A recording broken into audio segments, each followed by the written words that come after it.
paz do Senhor Jesus Cristo, que Deus te abençoe, te guarde e te proteja. No dia 31 de outubro, nós comemoramos 504 anos da Reforma Protestante. Foi nesse dia que Lutero fixou suas 95 teses na porta da igreja que ele dirigia, né? Ele não pretendia dividir a igreja, ele pretendia que a igreja retornasse àquilo que os apóstolos ensinavam. E hoje, em comemoração a esse dia importante para a igreja cristã, eu gostaria de comentar os 5 solas da Reforma. Abra sua Bíblia na Epístola de Pedro, na segunda carta de Pedro, capítulo 1, a partir do versículo 16. 2 Pedro 1, 16. Diz assim, segunda Epístola do Apóstolo Pedro, capítulo 1, versículo 16. Porque não seguimos fábulas engenhosas quando vos fizemos conhecer o poder e a vinda de nosso Senhor Jesus Cristo, pois fomos testemunhas oculares da sua majestade, porque ele recebeu honra e glória de Deus Pai, quando pela glória majestosa a seguinte voz lhe foi dirigida: Este é o meu Filho amado, de quem me agrado. E nós mesmo ouvimos essa voz dirigida do céu quando estávamos com ele no Monte Santo.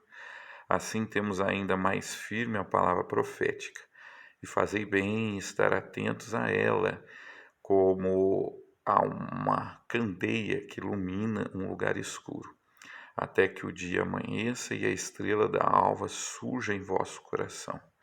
Sabei antes de tudo que nenhuma profecia da Escritura é de interpretação particular, pois a profecia nunca foi produzida por vontade humana, mas homens falaram da parte de Deus, conduzidos pelo Espírito Santo. Amém. Querido irmão, o primeiro sola da Reforma era somente a Bíblia. Nós temos que ter a Bíblia como única regra de fé e prática, porque o nosso Senhor Jesus se voltava para os textos bíblicos para responder às questões que eram levantadas pelos grupos religiosos da sua época. Por exemplo, em Mateus 19, quando Jesus é questionado sobre o divórcio, ele cita Gênesis, ele fala como foi no princípio, Deus não fez homem e mulher e os uniu, e o que Deus uniu não separe o homem. O nosso Senhor Jesus, ele disse que nenhum sinal daria àquela geração, senão o sinal do profeta Jonas. Na parábola do rico e do Lázaro, o rico que estava morto queria que Abraão mandasse alguém dos mortos, e Abraão disse a ele tem a lei e os profetas. Jesus disse, importa que em mim se cumpra tudo que foi dito nas Escrituras, pelos Salmos, pelos profetas. Então Jesus citou todo o Antigo Testamento. Jesus chega a dizer, isso está registrado no Evangelho de João, que as Escrituras não podem falhar. Aqui o apóstolo Pedro ele dá um testemunho grandioso da Bíblia, nos afirmando que aquilo que os apóstolos escreveram no Novo Testamento não é fábula, não são histórias inventadas, mas eles presenciaram tudo aquilo que está relatado, que viram a glória de Deus se manifestar em Jesus Cristo. Então a Bíblia, ela deve ser a nossa única regra de fé. Outro sola da Reforma, ela somente a graça. A Bíblia, ela prega que nós somos salvos pela graça. Os reformadores, eles reafirmavam essa verdade bíblica. Isso não é inventado por eles, não é doutrina nova. É algo pregado por Jesus, por exemplo, na parábola do fariseu e do publicano. A Bíblia ensina que não é um sacrifício nosso que vai perdoar os nossos pecados, não é uma oferta, não é um dinheiro que você dá à igreja, não é um esforço que você faz, não é a sua ajuda aos pobres. Na verdade, a salvação, ela vem de Deus. Você é salvo não porque você é bom, mas porque Deus é bom, ou seja, a misericórdia de Deus em nos perdoar é que nos salva, a bondade de Deus é que nos salva. Nós sabemos que não somos bons o bastante. A Bíblia fala que todos pecaram e destituídos estão da glória de Deus. E na parábola do fariseu e do publicano, o nosso Senhor Jesus mostra que aquele religioso, o fariseu, Ele confiou em si, ele disse que não era adúltero, ele disse que dava o dízimo, ele confiou em obras. E ele não foi para sua casa justificado. E o publicano, traidor da nação judaica, que sendo judeu cobrava imposto para o Império Romano e sendo um ladrão porque cobrava mais, ele disse: Senhor, tem misericórdia de mim, pecador, e foi para sua casa justificado. Nós estamos falando de algo ensinado por Jesus, né?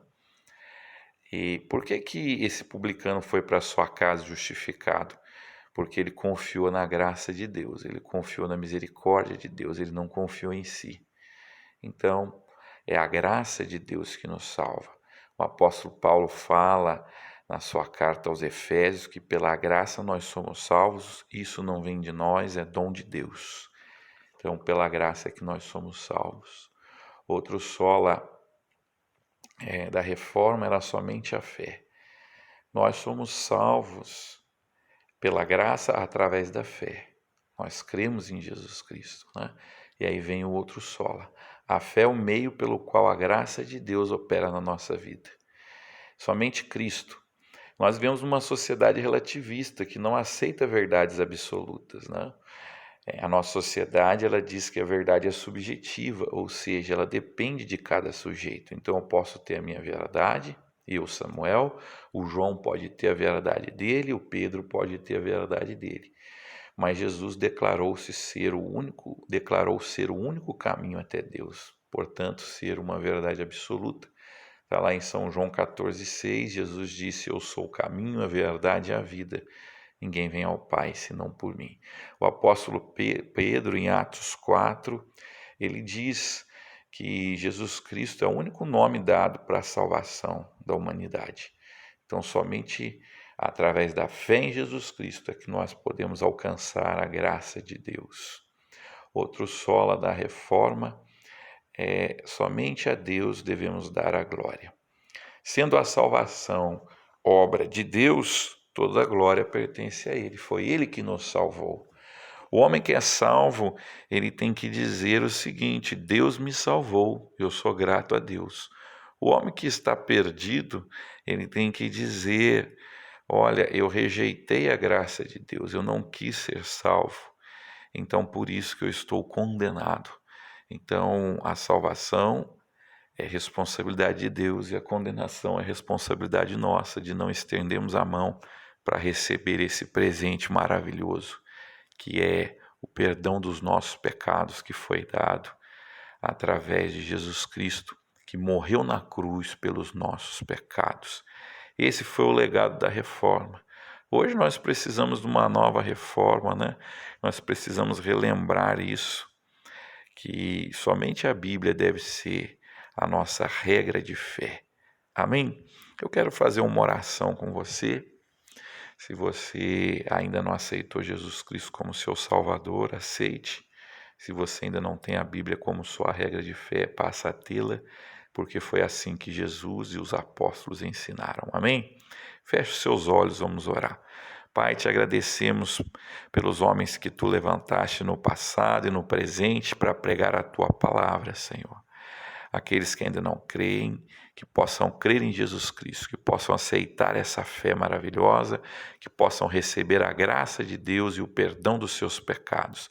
Pai, ouve a oração do teu povo, ouve aqueles que choram, Pai, por um emprego, ouve aqueles que choram pela conversão de um familiar, enxuga do nosso rosto toda lágrima, nos liberta de tudo que não provém de ti.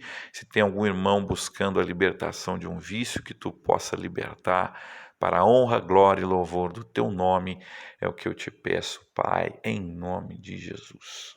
Um abraço, que Deus abençoe, que Deus te abençoe e até o nosso próximo áudio.